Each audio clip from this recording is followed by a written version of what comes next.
2023台南校养头一场活动，伫嘉义小农文化园区场中，由闯关活动掠开序幕，接落来由表演剧团带来亲子表演，现场是相当热烈。在这里，哈哈，你干嘛要吓我啦？啊！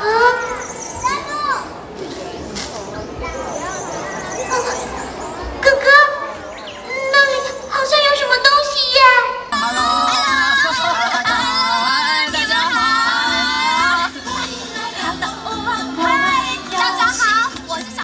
另外一场伫新华善堂文化园区场中，一个家长拢带着小朋友出来佚佗，现场除了有闯关游戏，也可以当摕气球。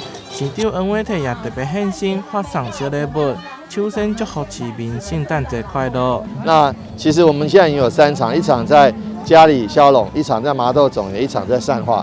那所以说，第一次来善化，我们看到现场这么多好朋友，都很开心。希望大人朋友共同度过一个快乐的周末。那参加我们耶诞跨年的活动，看看表演，来走走逛逛，都非常好哦。台南校养系列活动久久不断，接落来12月10号伫总业艺文中心也有一场亲子活动，演唱会也伫咧12月17号开始，一直到跨年，总共有3场，希望会当予所有市民以及外地的好朋友享受到精彩丰富的表演。